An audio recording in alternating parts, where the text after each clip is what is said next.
قائم رہتا ہے۔ یہاں پر پیری اور مریدی کا سلسلہ بہت اہم ہے۔ زیادہ تر جو بڑے بڑے جاگیردار ہیں، پولیٹیشنز ہیں اور جو زمیندار ہیں وہ پیر بھی کہلاتے ہیں۔ بڑے پیروں میں مخدوم، طالب المولا اور پیر پگاڑوں جیسے پیر شامل ہیں۔ سو پیر پگاڑوں جو ہے وہ ہر قبیلے کے سردار اور پیر ہیں، اور موجودہ پیر کے باپ اور دادا نے انگریزوں سے ٹکر لی تھی اور انگریزوں نے ان کو گرفتار کر کے پھانسیاں دے دی ہیں۔ لہٰذا اسی لیے جو ہڑ قبیلہ ہے وہ بہت ہی دلیر اور نڈر مشہور ہے، اور یہ بہت طاقتور بھی ہیں۔ سندھ کے جو پیر ہیں وہ بڑے جاگیردار اور زمیندار ہیں۔ ان کا ہر مرید ان کو نذرانہ دیتا ہے، جس سے ان کی بہت زیادہ آمدنی ہوتی ہے، اور کہا جاتا ہے کہ جو پیر پگاڑوں ہیں جب وہ باہر نکلتے ہیں اپنے علاقوں میں، تو پیسوں کے علاوہ جو عورتیں ہیں وہ ان کے اوپر اپنے زیورات تک اتار کے جو ہے وہ نچھاور کر دیتی ہیں۔ اتنی جو ہے وہ وہاں پر ان کا آنر ہے اور عزت ہے، اس طرح سے دی جاتی ہے لوگوں کی طرف سے۔ اوکے جی، نیکسٹ پوائنٹ، رومانوی داستانیں بہت مشہور ہیں سندھی ذیلی ثقافت کی۔ ہم بات کریں تو یہاں کی کچھ مشہور داستانیں آپ لوگوں نے یاد رکھنی، انڈر لائن کریں ان کو، یہ MCQs کے لیے بہت امپورٹنٹ ہے، شارٹ آنسرز میں بھی آ جاتی ہیں، پوچھی جاتی ہیں۔ یہاں کی رومانوی داستانیں کون کون سی ہیں؟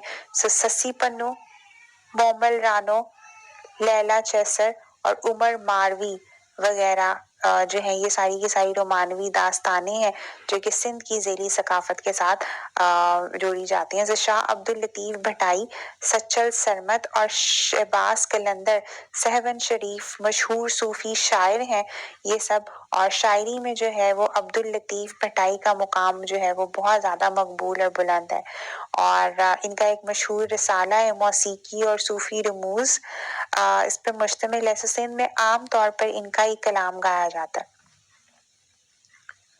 نیکسٹ پوائنٹ، سندھ کی ذیلی ثقافت میں ہم بات کریں گے ان کے لباس کی اور زیبائش کی۔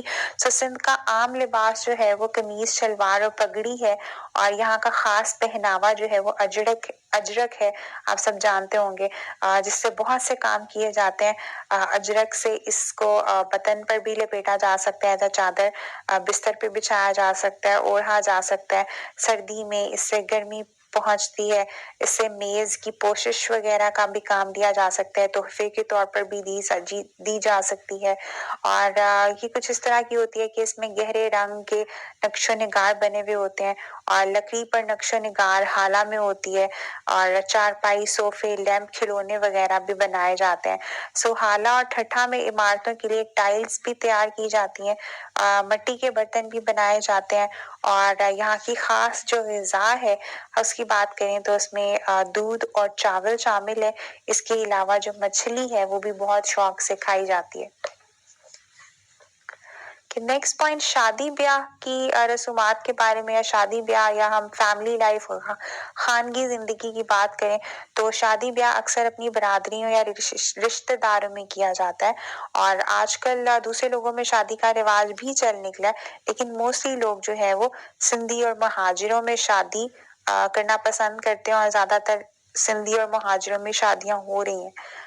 گاؤں میں عام طور پر تو ایک ہی بیوی ہوتی ہے، لیکن تعلیم یافتہ لوگ اور زمیندار لوگ ایک سے زیادہ شادیاں بھی کرتے ہیں، جو زمیندار ہیں یا جو پیر وغیرہ ہیں اور جن کے فائنینشیل ریسورسز کچھ بہتر ہیں، وہاں پر ایک سے زیادہ شادیوں کا رواج ہی پایا جاتا ہے۔ زیادہ مقبول یہاں پر سندھ میں مشترکہ خاندانی نظام ہے، جہاں پر ماں باپ کے علاوہ جو ہے وہ قریبی عزیز بھی ساتھ رہتے ہیں۔ ہم نے ڈسکس کیا تھا کل بھی، اور خاندان کے ادارے میں بھی، کہ سادہ خاندان اور مشترکہ خاندان کیا ہوتا ہے، جوائنٹ فیملی سسٹم جس کو ہم کہتے ہیں۔ سندھ کے زیادہ تر لوگ بیوی بچوں کو گاؤں میں ہی رکھتے ہیں، اور گھر میں بزرگوں کا بہت زیادہ احترام کیا جاتا ہے، اور تقریباً ہر معاملے میں بزرگوں کی جو ہے وہ رائے لی جاتی ہے۔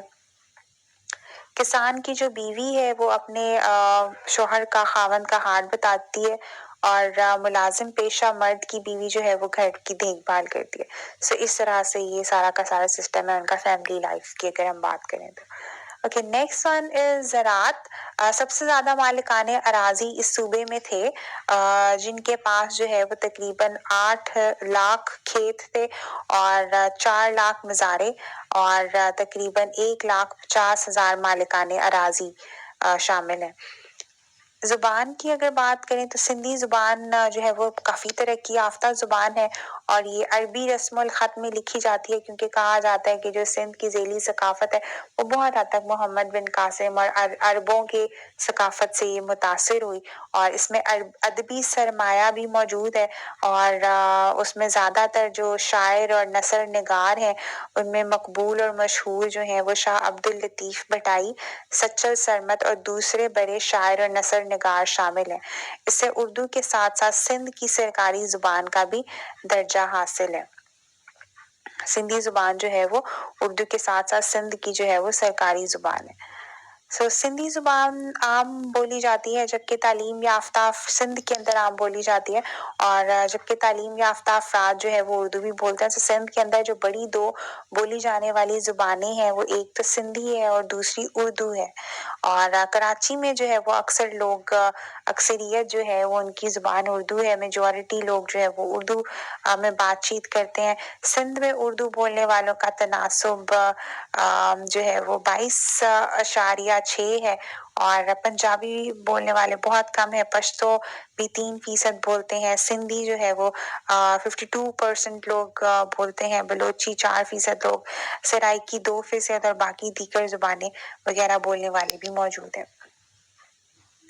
خواندگی کی اگر ہم بات کریں لٹریسی ریٹ کتنا ہے، مجموعی طور پر سندھ میں 46% افراد جو ہیں وہ پڑھے لکھے ہیں، جن میں سے 56% مرد اور 35% خواتین ہیں، اور میں نے آپ سے کہا تھا کہ آپ نے اس میں 3 چیزیں جو ہے وہ مینشن کرنی ہے۔ مجموعی طور پر خواندگی کی شرح، مردوں میں خواندگی کی شرح، خواتین میں خواندگی کی شرح، اور بلدیاتی علاقوں میں اور دیہی علاقوں میں خواندگی کی شرح کتنی ہے۔ That's it۔ باقی بے شک بہت سارے اسٹیٹسٹکس آپ لوگ یاد نہ کریں۔ اوکے جی، نیکسٹ پوائنٹ خواتین کے بارے میں ہے۔ خواتین جو ہے وہ ان کا ہمارے معاشرے میں بہت اہم کردار ہے، اور صوبہ سندھ کی اگر ہم بات کریں تو کراچی ایک ایسا شہر ہے جہاں خواتین کے پردے، تعلیم، ملازمت اور باہر چلنے پھرنے پر ازدواجی پابندی نہیں ہے۔ خواتین جو ہے وہ مردوں کے شانہ بشانہ کام کرتی ہیں، اور انہوں نے یہ مقام جو ہے وہ تعلیم کے ذریعے اپنا لیا ہے، اور بہت کم خواتین ایسی ہیں جو کہ باپردہ ہیں اور باہر اشد ضرورت کے تحت نکلتی ہیں۔ سندھ کے دیہی علاقوں میں خواتین کی آزادانہ تعلیم جو ہے وہ نہیں ہے، اور اگر ہم بہت ہی ریموٹ سندھ کی بات کرتے ہیں تو وہاں پر ملازمت بھی نہیں کرتی خواتین، جیسے عام لوگ جو ہے وہ پسند نہیں کرتے اپنی خواتین کو ملازمت کروانا۔ دیہی علاقوں میں رسمی اور باضابطہ پردہ نہیں پایا جاتا، کیونکہ خواتین اپنے مردوں کے ساتھ کام کرتی ہیں کھیتوں میں اور جو بھی وہاں کا پیشہ زراعت سے وابستہ ہے۔ یہ تھا صوبہ سندھ کی ذیلی ثقافت کے بارے میں، ہم نے کچھ پوائنٹس پڑھے، آپ اس کو دیکھیں ایک نظر، پھر ہم نیکسٹ کریں گے صوبہ خیبر پختونخوا کی ذیلی ثقافت۔